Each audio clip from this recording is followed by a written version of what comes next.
trending po ngayon sa mga social media yung nangyaring tensyon sa City Council. Paano po ba yung pinag-ugatan po ng tensyon na yun?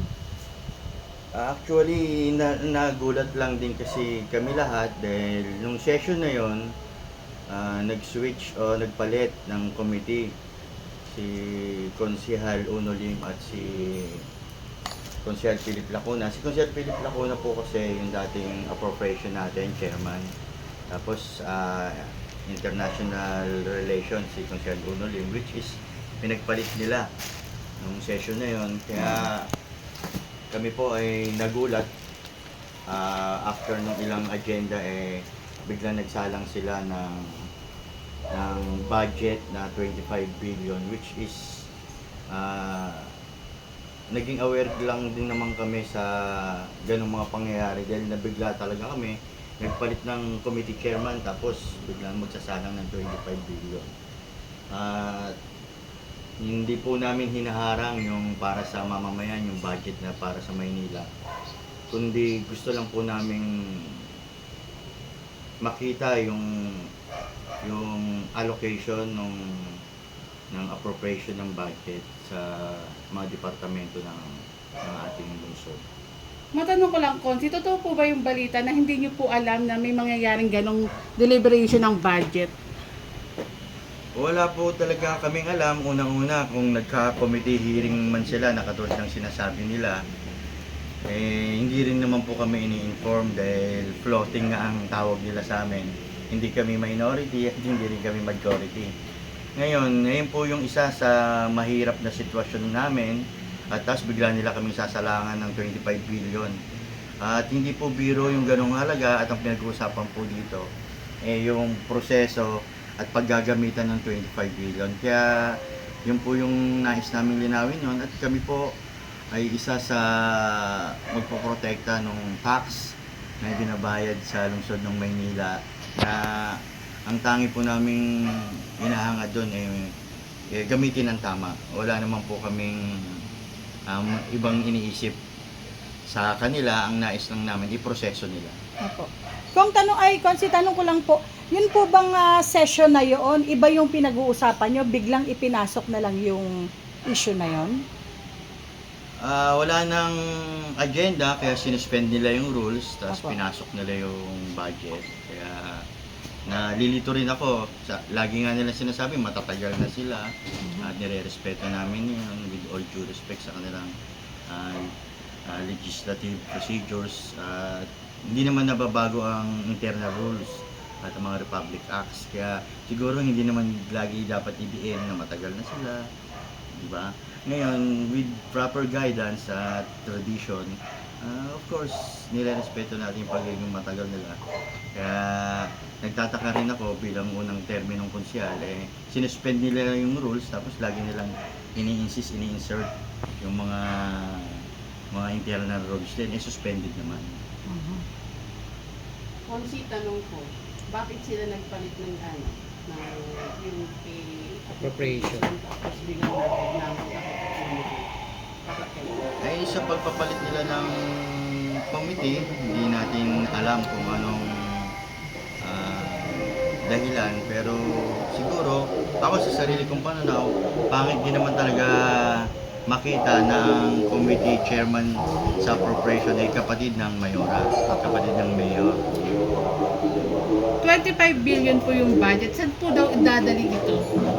Yung 25 billion, wala namang problema dahil 23 billion ang ating budget sa kasalukuyan at ang 25 billion budget ay nagtataka lang din po kami dahil mas tumaas pa sa previous years. Sabi nila walang pera ang Maynila. Bakit mas tumaas pa, diba? Kaya wala naman tayong kinakwestiyon sa appropriation nila. Ang ating tanging hangad lang ng grupo namin itama na alam naman nating may mga mali nang nangyari at natutuwa nga, sabi ko nga dun sa speech ko natutuwa ako dahil bilis-kilos na sila. Natutuwa ako, iniisip nila yung kapakanan ng mamamayan at taong bayan kaya minamadali nila yung budget. Nakakatuwang isipin po yung mga ganung bagay. Tsaka nakakatuwa din dahil natapat lang siguro na mag-election na at December of course, naglatag sila ng mga para sa tao doon. Nakakatuwa isipin yun lang. Kung si bakit kaya nila minamadali yung 25 billion na budget? Sabi nila, hindi nila minamadali dahil nakaproseso at legal din naman daw. Kaya lang ordinansa po yun. Unang-una, hindi na nila in-agenda, tapos hindi pa dumaan sa mga committee hearings. Tapos sabi nila, committee as a whole ang ginawa namin. Kaya dapat lang talakayin, di ba? Himayin natin, talakayin natin. Yun lang naman yung nais namin gawin. Committee as a whole tayo, yun ang rules nila. O di pag-usapan natin, kahit mahaba pa yan, hindi yung nililimitahan ang bawat isang konsyal sa pribilehiyo na magtanong at karapatan po ng lahat ng bilang konsyal yun. Halal po kaming lahat, hindi po yung desisyon ng isa lang, ng dalawa, ng tatlo. Lahat po ng konsyal pwedeng magtanong at talakayin kung ano man po yung nakakapaloob sa appropriation, allocation na binigay sa bawat departamento. Yun lang naman po yung nais namin.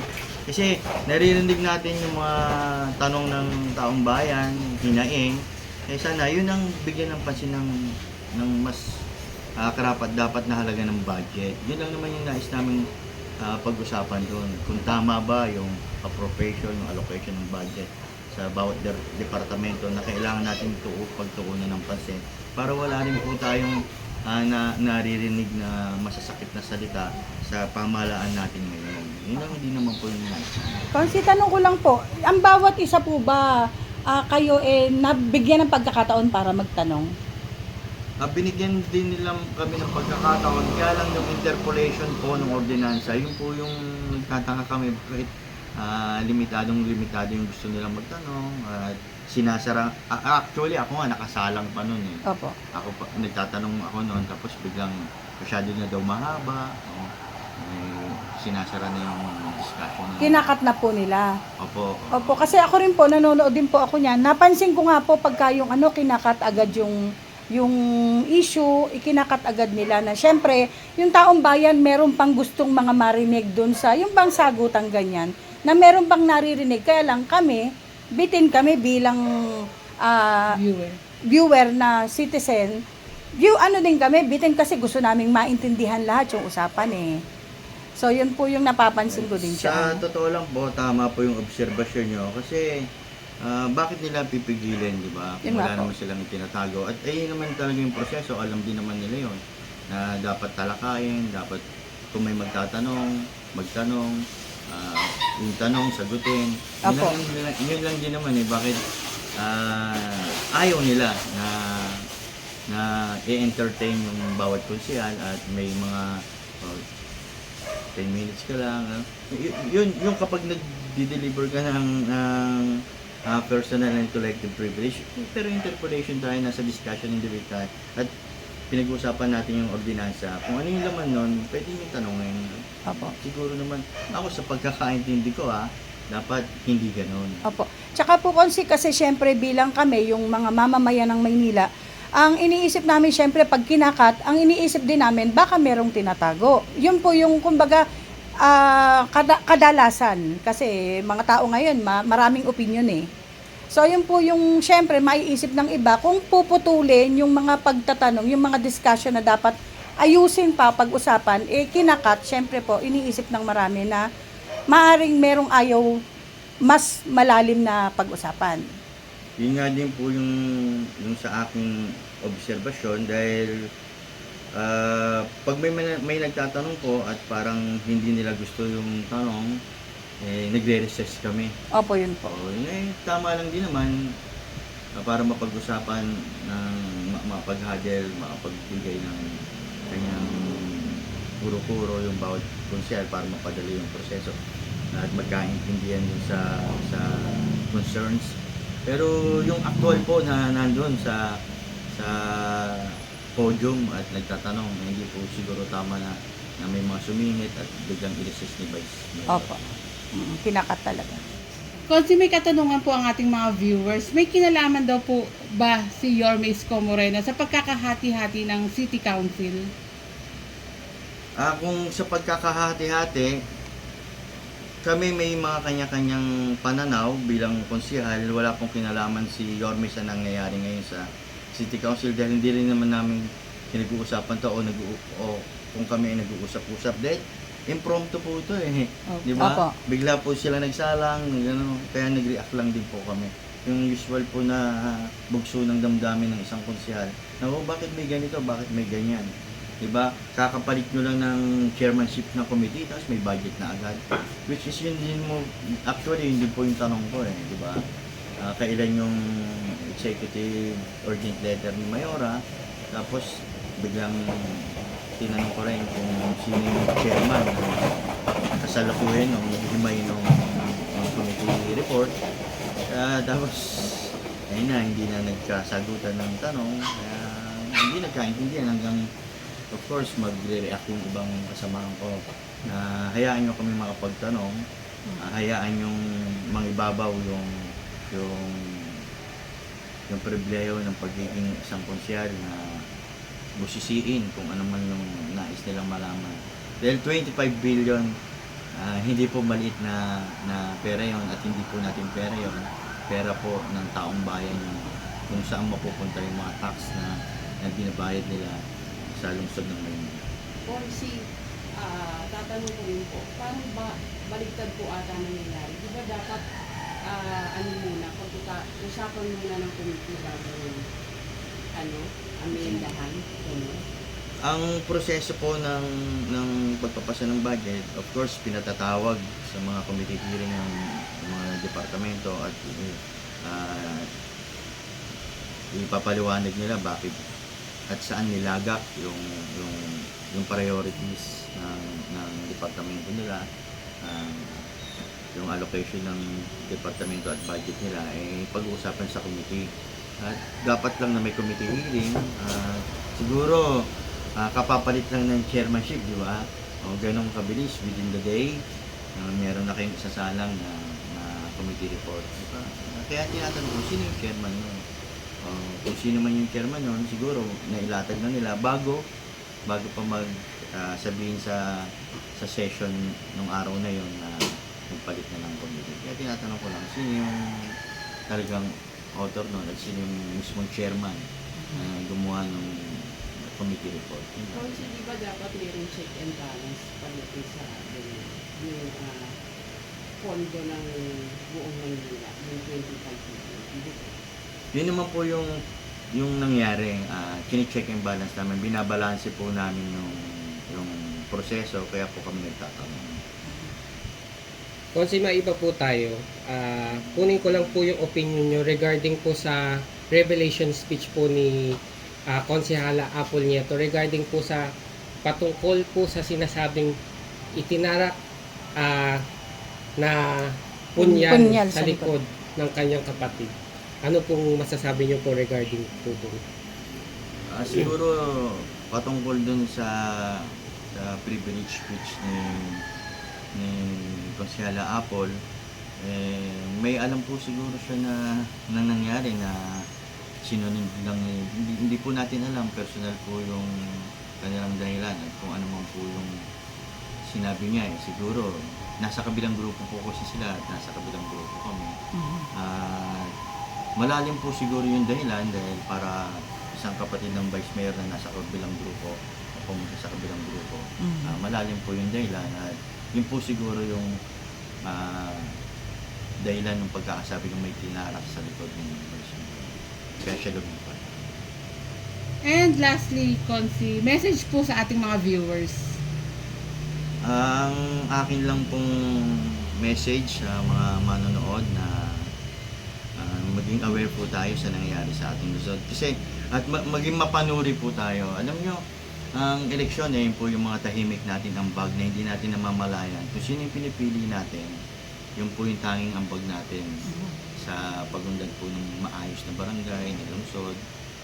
Huwag po tayong magpadala sana sa emosyon at alam natin, bilang ordinaryong mamamayan, alam natin yung proseso ng ehekutibo, legislatibo para maging maayos po tayo. Huwag po tayong judgmental, di ba?